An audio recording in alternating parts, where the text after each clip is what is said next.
핵심이 내가 하나님께 어떤 은혜와 축복을 받았는가, 바로 하나님으로 받은 이 구원의 은혜가 확실히 믿음될 때 바로 이와 같이 힘있게 신앙생활 하게 되는 것인 줄 믿습니다. 그러므로 이 로마서 말씀을 통해서 계속해서 이 구원에 대해서, 이 구원의 확신에 대해서 이렇게 말씀을 증거하는데요. 오늘도 집중해서 진짜 은혜를 말씀을 받으신다면요, 성령께서 분명히 큰 은혜 베풀어 주시고요, 다시 한번 성령을 통해서 구원을 확신하는 믿음으로 확실히 세워지게 해주실 줄 믿습니다. 할렐루야. 자, 그런 의미로 말씀 들어가기 앞서 우리가 지난주 암송 말씀 한번 암송하도록 하겠습니다. 지난주 암송 말씀은요, 사도행전 1장 8절 말씀, 오직 성령이 너희에게 임하시면 너희가 권능을 받고 예루살렘과 온 유대와 사마리아와 땅끝까지 이르러 내 증인이 되리라 하시니라. 예, 사도행전 1장 8절 말씀입니다. 예수님께서 제자들에게 하신 말씀인데요, 너희들 힘과 능력으로 예루살렘과 온 유대와 사마리아와 땅끝까지 이르러 내 증인이 되라, 힘써라 라고 말씀하는 것이 아니라요, 너희들 힘으로 안 될 줄 아시고 성령이 너희에게 임하시면 그 성령께서 주시는 그 권능, 이 다이나마이트 같은 그 성령의 힘을 덧입어서 이와 같은 삶을 살게 될 것이다 라고 말씀합니다. 우리들 힘으로 그 살라는 것이 아니라요, 성령의 권능을 힘입으면 그 권능을 통해서 이와 같은 삶을 살게 될 것이라 라고 말씀하시는 것입니다. 그러므로 가장 중요한 것은요, 성령의 충만함을 받는 것인 줄 믿습니다. 성령의 충만함을 받아서 또 제자들에게 예수님께서 무엇을 하라고 말씀하시는가면요, 이번 주 암송 말씀입니다. 이번 주 암송 말씀 마태복음 28장 19절 20절에 이렇게 말씀합니다. 시작. 그러므로 너희는 가서 모든 민족을 제자로 삼아 아버지와 아들과 성령의 이름으로 세례를 베풀고 내가 너희에게 분부한 모든 것을 가르쳐 지키게 하라. 볼지어다 내가 세상 끝날까지 너희와 항상 함께 있으리라. 예, 하시니라. 여러분, 마태복음 28장에서도요, 제자들에게 가서 모든 민족을 제자로 삼고 아버지와 아들과 성령의 이름으로 세례를 베풀고, 바로 예수님이 말씀하신 것을 그들에게 가르치라고 말씀하시는데, 이것을 이 제자들의 힘으로 능력으로 가르치라는 것이 아니라 가르칠 수 없음을 아시기 때문에 바로 예수님께서 내가 너희와 영원토록 함께 있을 것이다. 그러니까 성령의 힘으로, 성령이 너희가 함께 있을 것이니 이 예수님의 영인 성령을 통해서 이와 같은 삶을 살라고 말씀하는 것인 줄 믿습니다.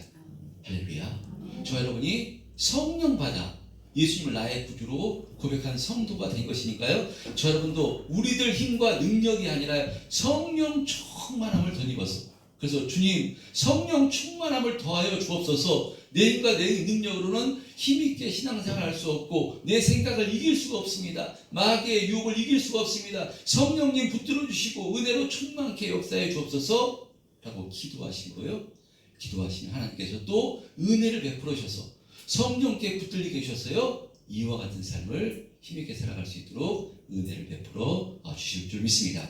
이와 같이 힘있게 신앙생활 하시는, 성령의 충만함으로 힘있게 신앙생활 하시는 저와 여러분 되시기를 주님의 이름으로 축복합니다. 자, 이렇게 복되고 능력 있는 삶을 살기 위해서, 그래서 가장 중요한 것이요, 바로 이 성령을 통해서 내가 어떤 존재가 되었으며 우리가 어떻게 구원을 받는가 이것을 확신하는 것이 너무나도 중요합니다. 여러분, 구원이라는요, 구원받는 것, 구원이란 그 사람이 착하게 살았느냐, 그 사람이 열심히 살았느냐, 그 사람이 도덕적으로 흠이 없느냐, 이것이 핵심이 아닙니다.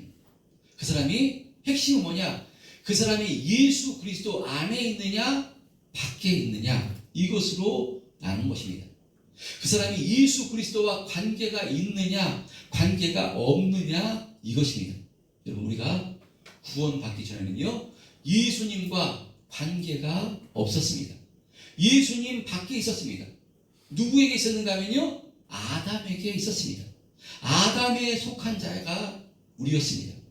아담은 누군가 하면요, 범죄한 우리의 조상입니다. 그래서 오늘 본문 12절 이하에서는요, 이 아담과 그리스도를 대비해서 우리의 구원에 대해서 말씀하는데요, 우리 본문 한번 12절을 한 목소리로 화면 보시고 합독했으면 좋겠습니다. 12절 시작.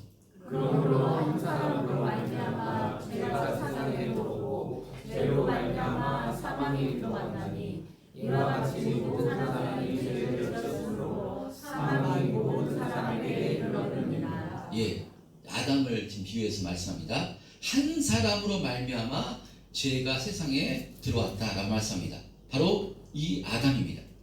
여러분 잘 아시는 것처럼요, 첫사람 아담은 하나님께서 절대로 먹어서는 안 된다, 저 선악과를 먹는다는 정령 죽을 것이다 말씀을 했는데요, 바로 이 마귀의 뱀의 유혹에 넘어가서 그 선악과를 먹음으로 죄인이 된 것입니다. 그래서 죄의 삭, 죄의 결과는 정령 죽으리라는 그 말씀같이 첫사람 아담은 죽게 된 존재가 된 것입니다.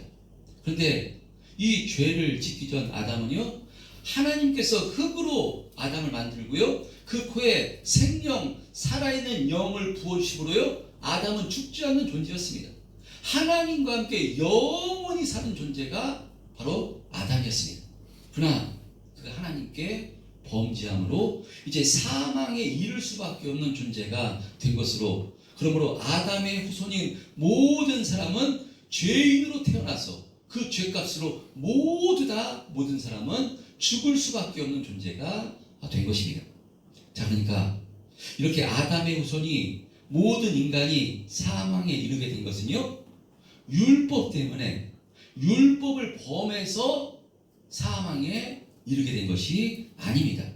첫사람의 아담이 죄인 되었기 때문에 그 죄값으로 모든 인간은 사망에 이를 수밖에 없게 된 것입니다. 자, 13절 14절을 한번 그럼 합독해 보겠습니다. 13절 14절 시작. 죄가 율법이 있기 전에도 세상에 있었으나 율법이 없었을 때에는 죄를 죄로 여기지 아니하였느니라. 그러나 아담으로부터 세상까지 아담의 범죄와 같은 죄를 짓지 아니한 자들까지도 사망이 왕으로 자견하니 아담은 오실자의 무형이다. 예, 중요한 말씀입니다. 지금부터 다 하시는 말씀이겠지만 또 이렇게 이해가 안 되셨던 분들은 중요한 말씀이니까 집중해서 말씀을 들으시기 바랍니다. 여러분, 죄란 무엇입니까? 죄는 바로 이렇게 하면 안 된다, 이것은 죄다라는 법규나 조항이 있어야 죄가 되는 것입니다. 그래서 하나님께서는요, 이스라엘 백성들에게 뭐라고 법규를 주셨는가 하면요, 오직 나 외에는 다른 신을 내게 두지 말라, 너를 위해서 어떤 우상도 새기지 말라, 섬기지 말라. 바로 이 계명의 인간에게도요, 살인하지 말라, 간음하지 말라, 도둑질하지 말라, 내 이웃을 위해서 거짓 증거하지 말라 하는 계명, 십계명, 이런 계명을 주었습니다. 이런 계명과 법규를 주시기 전에는요, 이것은 죄가 되지 않습니다. 법규가 없었기 때문에, 율법이 없었기 때문에 이것은 죄가 되지 않습니다. 죄라고 볼 수 없습니다. 그런데 이런 율법을 모세에게 주시기 전에도요, 모든 사람이 죽었다는 것입니다.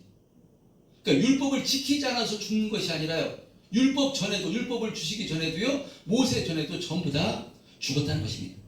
그러니까 인간이 죽는 이유는요, 사망에 이를 수밖에 없는 것은요, 이 죄인으로 태어났기 때문에, 아담의 범죄로 죄의 후손이기 때문에 전부 다 죽게 된다는 것입니다. 자, 그런데 세상 사람들은 당신은 죄인입니다, 그 죄값으로 말미암아 사망에 이를 수밖에 없습니다, 당신은 죄인이다 그러면요, 받아들이지 않습니다. 내가 무슨 죄인이냐고, 난 죄 지은 것도 없는데 내가 무슨 그렇게 큰 죄인이냐고, 이렇게. 그래서 착하게 살고 선하게 살고 죄 짓지 않고 살면 천국 가는 것이고, 그리고 다른 종교에서 구원을 얘기하고 천국을 이야기하는데 왜 기독교만 믿어야 되고 왜 예수님을 영접해야 구원받는다고 하는 것이냐 하면 기독교를 편협하다고 이렇게 이야기합니다. 여러분, 그러나 하나님은요, 성경을 통해서 인간은요 아담의 범죄로 죄인돼서 아담의 후손인 모든 인간은 죽을 수밖에 없는 존재가 되었다라고 말씀하는 것입니다. 인간은 태어나서 그 사람이 진짜 아무런 죄를 짓지 않았다 할지라도요 모든 인간은 바로 죽을 수밖에 없는 존재, 바로 이 사망에 이를 수밖에 없는 존재가 된 것인데 왜 그런 것이냐? 아담의 후손이기 때문에 그렇습니다. 예를 들어서 사과나무에서 사과가 열리지 않는다고 사과나무가 아닌 것이 아닙니다. 사과나무면 반드시 사과 열매가 맺히게 되는 것입니다. 현재 사과가 열리지 않는다고 해서 사과나무가 아닌 것이 아닙니다. 사과나무에서 감이 열릴 수는 없습니다. 바로 사과나무에서는 사과가 열리고요, 감나무에서는 감이 열리는 것입니다. 그러니까 인간은 현재 죄를 짓지 않아도 죄인인 것입니다. 무엇을 알 수 있는가 하면요, 모든 인간이 죽는다는 것입니다. 더 직접적으로 얘기해서요, 아주 갓난 아이들이 죽는 것을 보면 알 수 있습니다. 죄를 지을 틈도 없이 며칠 사이에 태어나자마자 죽는 어린아이들이 있습니다. 이렇게 그러니까 죄 때문에 죽는 것이 아니라 자기가 지은 죄 때문에 죽는 것이 아니라 죄인으로 태어났기 때문에 모든 인간은 사망에 이를 수밖에 없는 존재가 되었다는 것입니다.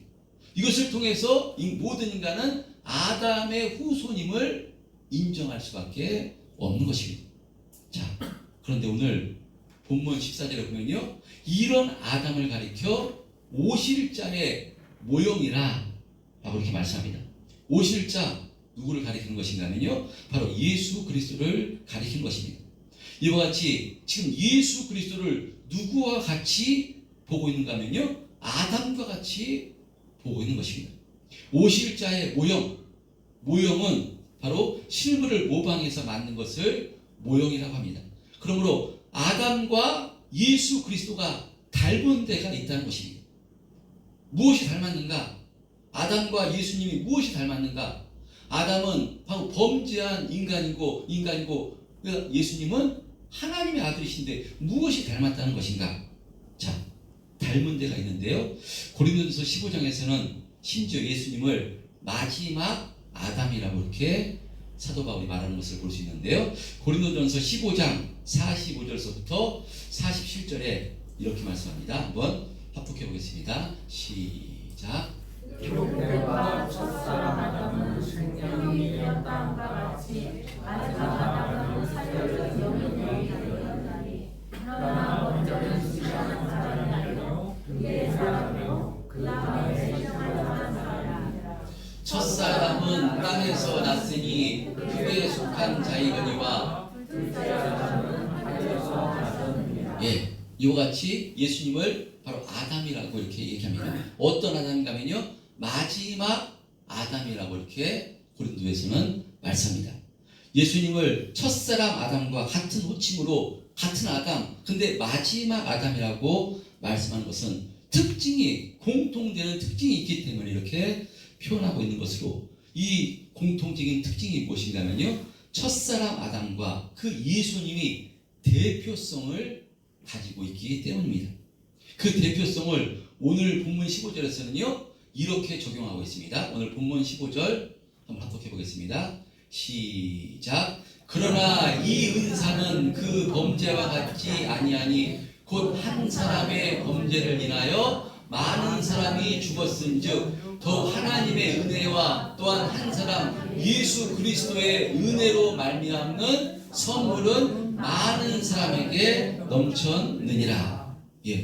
본문에서는요, 한 사람 아담과 한 사람 예수 그리스도를 대비시키는 것인데, 이 첫사람 아담의 범죄가 그 모든 후손에게 미친 것 같이 이제 마지막 아담 예수 그리스도의 승리가 그 모든 후손에게 영향을 미치는 것이라고 바로 사도 바울은 말씀합니다. 바로 대표성의 원리입니다. 그러니까 창세기에 보면요, 창세기 5장에 보면 아담의 바로 후손, 아담으로부터 노아까지의 계보가 이렇게 등장하는 것을 보게 됩니다. 처음에 아담의 후손들은요, 아담도 참 오래 살았습니다. 아담이 몇 년 살았을까요? 이거 알면 진짜 제가 다음 그 커피 쏩니다. 900 몇 살일까요? 970. 근접한데요. 930세를 삽니다. 아담이 930세를 살고요. 죽었습니다. 아담의 아들 셋은 몇 살을 살았는가 하면요. 912세를 살았습니다. 가장 오래 산 무두셀라 몇 살이죠? 969세를 살았습니다. 아담으로부터 노아까지 이 계보가 등장하는데요. 근데 여기에 기록한 목적은 뭐냐? 전부 다 아담으로부터 그 후손이요. 몇 살을 살고 죽었더라. 몇 살을 살고 죽었더라. 몇 살을 살고 죽었더라. 아담부터 노아의 계보가 창세기 5장에 등장하는데 전부 다 몇 살을 살고 죽었더랍니다. 그러니까요. 아담이 하나님께 범죄함으로 사망에 이른 것 같이 아담의 계보에 들어간 모든 사람이 바로 죽었다는 것입니다. 그러므로 모든 인류가 아담의 후손이기 때문에요. 이 아담의 계보에 속한 모든 인간은 그 죄값으로 사망에 이를 수밖에 없는 존재인 것입니다. 여기 한 사람도 예외는 없습니다. 이렇게 모든 인류는 아담의 계보로 아담의 죄를 물려받아 바로 죽게 됩니다. 그러나 또 다른 아담, 마지막 아담이신 예수 그리스도의 계보에 들어가는 것은요. 들어가는 자는 예수 그리스도로 말미암아 영원한 생명을 얻게 된다는 것인데 바로 이것이 우리의 구원인 것입니다. 그러니까 하나님께서는 이 아담의 계보를 끊어 이제 죽음이 아니라 영원한 생명을 주시기 위해서 바로 하나님의 아들이신 예수 그리스도를 이 땅에 보내셔서 이 첫사람 아담의 그 원죄를 십자가에서 대속해 주심으로써 이제 예수 그리스도의 계보에 들어가는 자는요 영원한 생명을 얻게 해주시는 이 구원의 길을 열어 주신 것입니다. 예수님께서 이 생명의 계보를 열어주신 것인데 이 생명의 계보에 들어갈 수 있는 족보에 들어갈 수 있는 방법은 무엇이겠습니까? 그것은요 바로 예수 그리스도께서 첫사람 아담의 죄를 바로 깨끗하게 해주셨음을 바로 이것을 깨닫고 성령을 통해서 깨닫고요 이 예수님을 나의 구주로 영접할 때 예수님을 주인 삶을 때 이 예수님의 계보에 들어갈 수가 있는 것입니다. 할렐루야.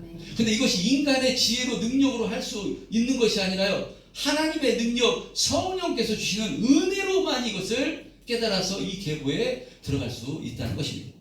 하나님께서 창세전부터 택하여 주신 우리들에게 성령을 부으셔서 이 죄가 무엇인지 원죄가 무엇인지 구원이 무엇인지 예수님이 누구신지 이것을 알게 해주심으로 예수님께서 나의 모든 죄를 사해 주시고 십자가에서 죽으시고 부활하신 것이구나 이것을 깨달았어요. 예수님을 나의 구주로 영접하는 자에게 예수님의 계보에 들어갈 수 있는 은혜를 베풀어 주신다는 것입니다.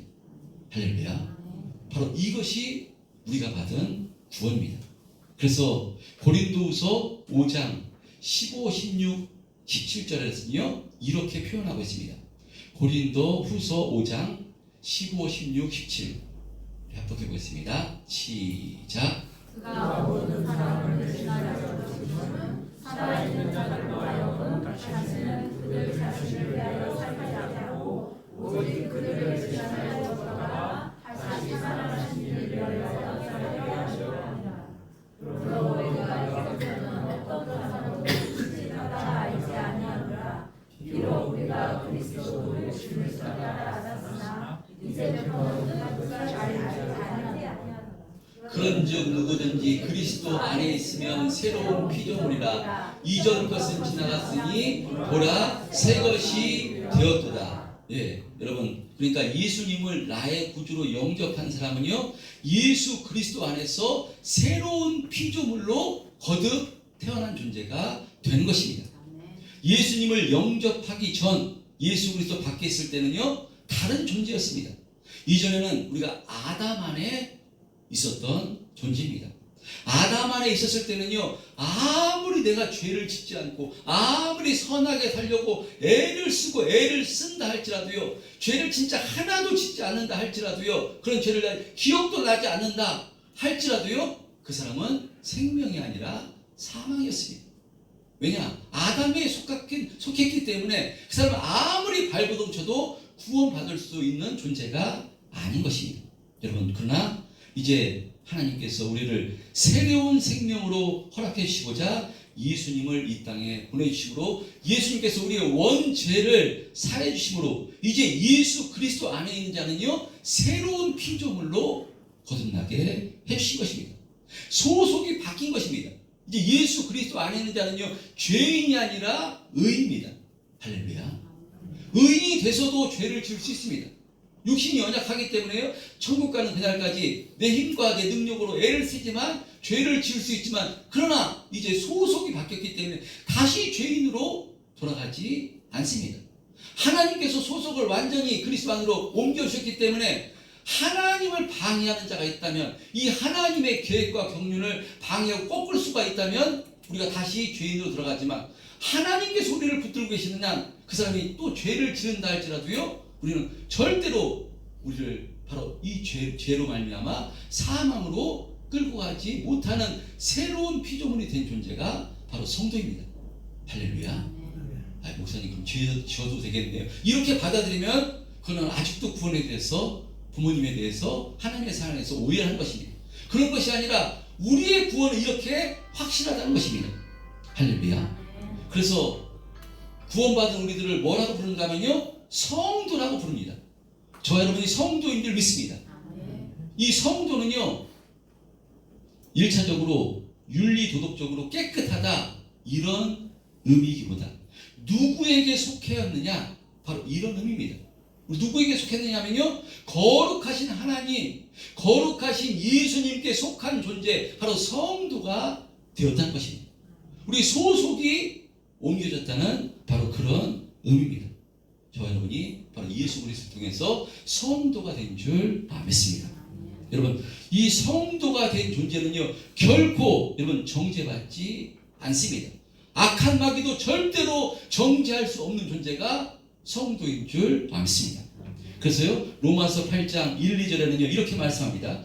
그러므로 이제 그리스도 예수 안에 있는 자는 결코 정죄함이 없나니 이는 그리스도 예수 안에 있는 생명의 성령의 법이 죄와 사망의 법에서 너를 해방하였음이라 라고 말씀합니다. 할렐루야. 가슴이 뜨거워지시길, 말씀을 통해서 뜨거워지시기를 축복합니다. 여러분, 우리는 이미 예수 그리스도를 통해서 죄에서 해방된 존재가 된 것입니다. 하나님께서 예수 그리스도를 통해서 우리를 의롭다 하실 것입니다. 그러므로 그리스도 예수 안에 있는 우리를 절대로 어떤 그 무엇도요 정죄할 수 없습니다. 악한 마귀가 정죄합니까? 그럴 존재가 아닙니다. 이것을 확신하시길 바랍니다. 그래서요 17절에 이렇게 말씀합니다. 오늘 보면 17절에 시작. 한 사람의 범죄로 말미암아 사망이 그 한 사람을 통하여 왕노릇 하였은즉 더욱 의와 은혜와 의의 선물을 넘치게 받은 자들은 한 분 예수 그리스도를 통해서 생명 안에서 왕노릇 하리로다. 여러분, 우리가 바로 이와 같은 특권과 축복을 받은 존재입니다. 이제 예수 그리스도 안에 있는 자들은요 절대로 사망이 왕노릇하지 못합니다. 예수 그리스도를 믿기 전에는, 예수 그리스도 밖에 있을 때는요 사망이 우리를 왕노릇했습니다. 인간에게 가장 두려운 것이 무엇이겠습니까? 사망입니다. 그래서 이 사망 권세를 누가 가지고 있었는가 하면요 마귀가 그때 가지고 있었기 때문에, 마귀가 이 사망 권세를 가지고 우리를 얼마나 종노릇 시켰는지 모릅니다. 그래서 두려워 떨고요 마귀의 종이 돼서 살았던 존재가 성도였습니다. 그러나 이제 바로 의와 생명이신 예수 그리스도가 우리 안에 계시기 때문에 우리는 이제 절대도 이 사망이 왕노릇하는 것이 아니라 우리의 왕은 예수님인 줄 믿습니다. 우리가 예수님과 하나가 존재이기 때문에 우리가 왕 같은 제사장이 된 것입니다. 그러므로 우리는 이 사망이 왕노릇하는 존재가 아니라요 생명으로 충만해서 생명으로 왕노릇하는 존재가 바로 저와 여러분인 줄 믿습니다. 여러분, 성도에게 사망이 없다는 것은요 쉽게 예를 든다면 우리가 사랑하는 내 자식을 대하는 것과 같습니다. 자식을 대할 때 내가 이 녀석을 죽일까 살릴까 하는 부모는 없는 것입니다. 그 자식이 아무리 잘못했어도 용서할 수 없는 죄를 졌어도 자식을 내가 죽일까 살릴까 하지는 않는 것입니다. 자식이 정말 너무나 큰 죄를 짓고 부모의 마음을 속상하게 했을 때 그 자식을 향해서 내가 이 녀석을 어떤 회초리를 때려서 어떻게 고칠까, 어떻게 벌을 세울까, 어떤 방법으로 이 자식을 고칠까, 이거는 있을 수 있지만요, 자식이 죄를 지었다고 내가 이것을 죽여 살려, 말은 또 그렇게 할 수 있지만 진짜는 그런 부모는 하나도 없는 것입니다. 할렐루야. 그럼 부모는 절대로 자녀를 버리지 않습니다. 끝까지 자녀를 책임지는 것이 부모입니다. 그러나 죄인된 이 육체를 가지고 있는 이 죄인된 인간의 본성상 바로 인간이 약하기 때문에 그런 인간은 그런 사람이 있을 수는 있습니다. 그러나 하나님은요 절대로 그렇지 않는다는 것입니다. 하나님께서 우리를 어떻게 자녀 삼으시는가, 그냥 말씀으로 하는 것이 아니라 하나님께서 하나뿐이 없는 이 독생자 예수 그리스도를 십자가에 살찌고 피 흘려주심으로써 그 십자가의 대속의 피를 통해서 우리를 자녀 삼으셨는데 어떻게 하나님께서 우리를 포기할 수 있겠습니까? 절대로 포기하지 않는다고 성경은 말씀하고 있는 것입니다. 할렐루야.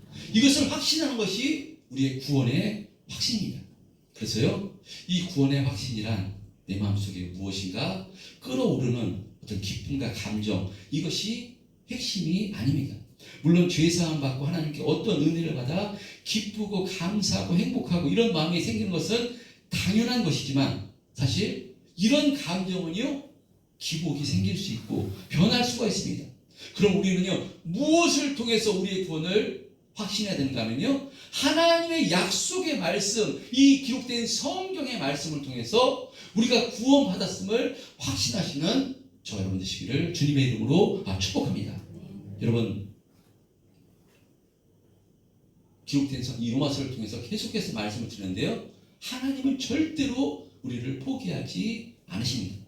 예수님은 핏값으로 우리를 사셨기 때문에 절대로 포기하지 않으시고 천국 가는 그날까지 우리를 지켜 보여주신다고 약속하신 것이니까 이 약속의 말씀이 확실히 믿음돼서 이 믿음으로 날마다 감사하며 승리하는 삶을 사시기를 주님의 이름으로 축복합니다. 여러분, 이와 같이 이런 믿음을 확신하고 있다면요, 그 사람은 어떤 삶을 살기를 힘쓰겠습니까? 무엇을 준비하며 이 땅에서 살기를 힘쓰겠습니까? 저는 이 믿음이 확실히 세워진 사람은요, 바로 하나님 만날 준비를 하면서 살기를 힘쓴다고 확신합니다. 왜냐하면 이 땅에서 우리가 살 것은 영원한 삶이 아니라 잠깐 있는 삶이기 때문에. 저희 설교 준비를 하면서 생각이 들었습니다. 주변에 또 이렇게 부고장이 오고요, 죽는다는, 이게 죽었다는 돌아가셨다는 얘기를 들을 때 참 저도 생각해 보니까 이 사은이나 이 소은이나 이 나이 때 20대 때가 엊그제 같습니다. 진짜로 엊그제 같은데 벌써 60이 넘어가고요.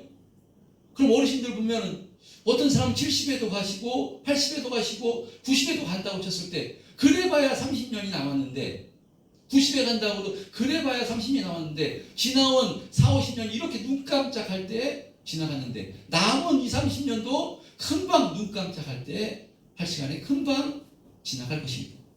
그렇다면 이렇게 빨리 지나가는 우리의 삶 속에서 과연 성도는 어떤 삶을 살기를 힘써야 되는가? 정말 지혜로운 삶을 살기를 힘써야 된다고 믿습니다. 이 땅에서 우리가 영원히 살 것이 아니기 때문에 하나님께서 부르시면 한 달 뒤든 알 수가 없는 것입니다. 그때까지 우리가 어떻게 살 것인가? 하나님께서 하늘에서 부르신 부름의 상을 위해서 달려가는 저와 여러분이 되어야 되는 줄 믿습니다. 그래서 우리가 하나님 만날 준비를 하면서 금방 우리의 인생이 지나갑니다. 우리 김주산 권사님, 김봉희 권사님이 언제 저렇게 나이가 드실지 어떻게 알았겠습니까? 마음은 아마 지금도 젊으실 것입니다. 그러나 우리 인생이 이렇게 금방 지나가는데 성도로서 우리가 무엇을 바라보고 살아가야 되는 것인가? 정말 하나님 기뻐하신 뜻대로 하나님 주시는 그 부름의 삶을 위해서 날마다 애쓰고 힘쓰는 삶을 살아가는 저와 여러분 되었으면 좋겠습니다. 여러분, 근데 이와 같은 삶 정말 목사님 너무 힘듭니다. 너무 어렵습니다. 만약에 그렇다면요, 그 사람은 하나님께서 주신 이 구원의 은혜가 얼마나 큰 축복인가, 그 구원의 은혜로 아직 충만하지 못하기 때문에 그런다고 저는 생각됩니다. 이 구원의 은혜로 충만하면, 하나님의 사랑으로 충만하면요, 이와 같은 삶을 살면서도, 섬기는 삶을 살면서도, 예배하면서도, 충성하면서도 즐거움으로, 감사함으로 행할 수 있다고 저는 확신합니다. 할렐루야. 바로 우리 원수 마귀는 그렇게 하지 못하게 습관적으로, 의무적으로 하게 만들고 자꾸 다른 것을 바라보게 만드는 것이 이 악한 영의 역사인데요, 여러분, 달마다 그래서 우리가 믿음의 주여 우리를 온전케 하시는 예수님을 바라보고, 예수님께서 베풀어 주신 그 십자가의 사랑을 바라볼 때, 이 십자가 사랑으로 충만할 때 또 우리가 또 힘을 내서 감사와 기쁨으로 충만해서 힘있게, 즐거움으로 힘있게 신앙생활 하게 된 것인 줄 믿습니다. 여러분, 한 주간 또 시작됐습니다. 무엇을 바라보신다면요, 예수님을 바라보시기를 축복합니다. 다 주셨습니다. 하나님께서 부족함 없이 다 주시고요, 모든 것을 주시고요, 천국 가는 그날까지 지켜보시겠다고 약속해 주셨습니다. 이 약속하신 이 주님을 의지해서 한 주간 우리의 삶 가운데서 또 어려움과 문제가 있겠지만 이 주님을 의지해서 기도하심으로 또 넉넉히 한 주간도 승리하는 삶을 살아가신 우리 참된 평화의 성도님들 다 되시기를 주님의 이름으로 축원드립니다. 이런 은혜 있게 해달라고 주여 많은 통성을